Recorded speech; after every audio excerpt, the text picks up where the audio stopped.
It's always interesting to see how a company evolves when they change the price segment they basically sell at. Today we're reviewing the ddHIFI BC130 NIX Pro. This is a cable for EMs, but compared to the traditional ddHIFI entry-level pricing, this one is priced at $499 so $500 for an EM cable.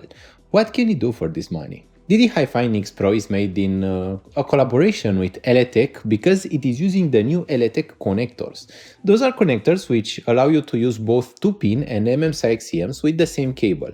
You replace both the jack for the source but also the EM connector on the cable. It has both copper and silver materials in the build with a 1:3 ratio, 1 being the silver and 3 being the copper. And it has a somewhat looser braiding than very tightly braided cables. It's not the tightest of braidings. This means that it should effectively cancel handling noise, although at the same time it has a bit of a memory wire effect. If you can see, it has some certain points at which it tends to bend. You can replace the modular jack here. You just pull it out. It doesn't have a secure locking mechanism, but one is not really needed for a cable, unless you are just dropping your portable source and you just catch the cable, but in that case, I doubt that this will disconnect. It is more likely that the plug will get out of the output jack. The NIX Pro series promises both a better sound and also a better comfort. First off, we should study the comfort because it is a bit more relevant.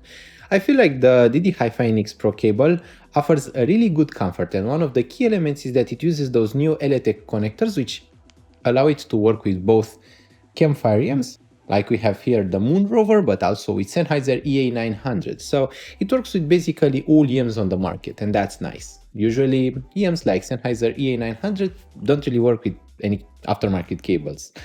Until LTech created something that works with them, they worked with nothing. So that's a nice addition. Using the cable itself is quite nice, although as you can see, with MMSX connectors, it is still on the looser side. And that's not about the cable, it is the MMSX connector itself. The socket for MMSX tends to rotate a bit more freely than with 2 pins where it doesn't rotate at all. The braiding around of your ear has a very sharp corner here, so it makes a very sharp bend. It tends to stay quite securely in your ear. Also, it provides good support for EMs, so even heavier EMs won't feel as heavy as they will rest more on the upper part of your ear than they will rest on the inner part with their weight. This is a cable that works well with all EMs, doesn't really matter how deep they fit. It tends to cancel handling noise quite effectively, but I feel like the overall improvement in comfort wouldn't justify the purchase unless you have really poor comfort with the original cable. So I feel like the comfort is improved, but not so heavily that I would replace a good cable with the NIX Pro. For example, for Sennheiser EA900, I would absolutely every single time in every single universe replace the default cable. EA900 somehow has one of the most uncomfortable default cables out there. It's not that it's a bad sounding cable, but the comfort is really not my thing. There are other EMs where I would absolutely replace the default cable because for some reason they don't work with my ears. And every one of them has a different reason. For example, Spiritorino Twin Pulse Beryllium has very solid ear guides which tends to dig into the back of my ear, which gives me pain. So in that situation, I would absolutely purchase an upgrade like the NIX Pro. But the BC130 does more things than just an improved comfort. And one of the most important things that it does is change the sound slightly. And I do mention that it's slightly because the changes in sound aren't quite as evident as they are, for example, when you use a better source, or when you upgrade the amplifier, or when you upgrade the earphone itself, but it's still noticeable.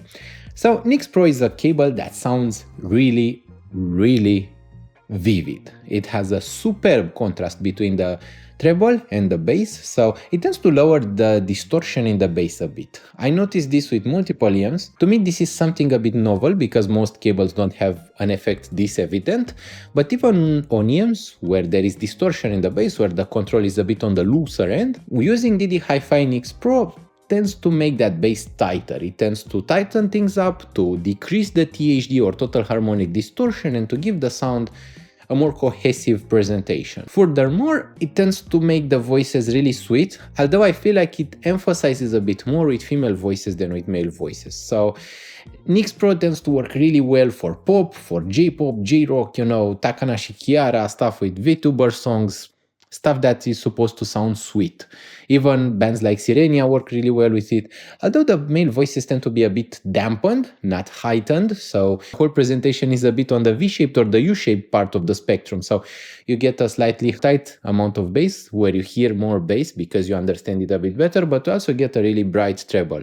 What I think it does is pull a bit on the lower mid-range. So it's bass, the lower mid-range is a bit recessed, then upper mid-range is once again present, and so is the upper mid-range, lower treble, and the upper treble. As a cable, it doesn't really play so much with the textures. At most, it tends to refine the textures. It tends to dampen them very slightly, so it tends to make them slightly more oily in character. So it doesn't really take away much of the texture information, but it tends to make it a bit less sharp, not necessarily splashy. We usually call wet textures when the texture becomes splashy, especially with an emphasized upper mid-range and lower treble, where an S sound becomes more evident, like the house signature of the Sennheiser EA800, where the sound is really splashy, like this is how a splashy would sound like, where an oily sound is not something I can really reproduce with my voice. It's something that sounds a bit more wet, but also a bit more dampened. It's not a bit more wet and then with a longer extension. It's with a shorter extension, like if it were dry, but the mid part of its texture is less grainy.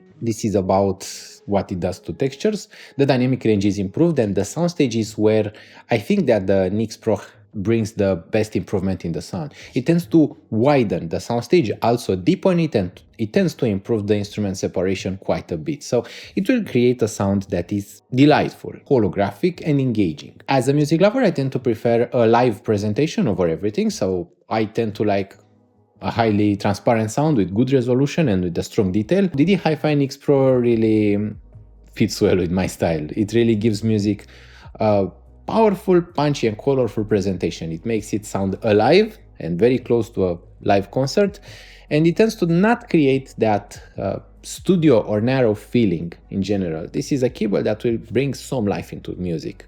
At this point, I am still studying how companies manage to change the sound with cables, because there must be some element to it, although I highly doubt that it's just the materials of the cable. There must be something more interesting.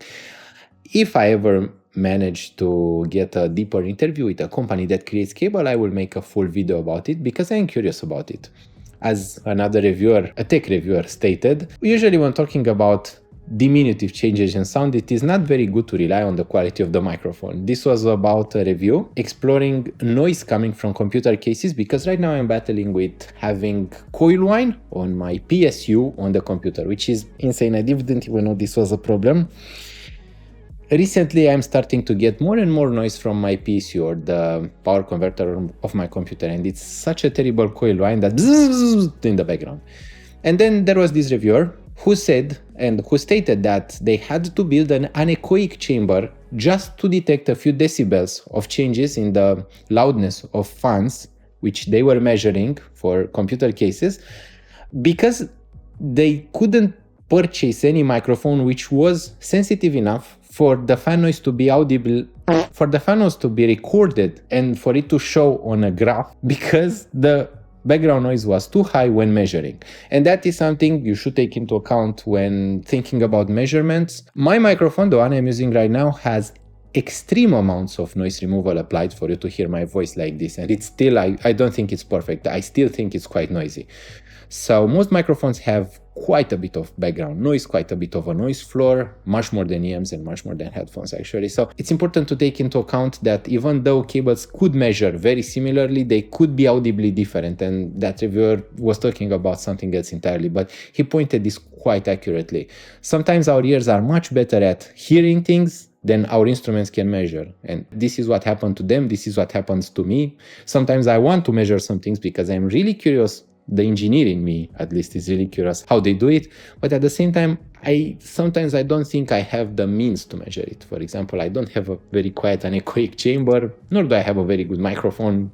The Rode NTG3B that I have isn't up to this task. But I promise to do my best. I hope that you'll stick around until then. Please subscribe to the channel so that you can keep track of my adventures. Also, if you feel like I'm giving you a bit of entertainment, you can donate to the channel so that I can keep doing my job the best I can.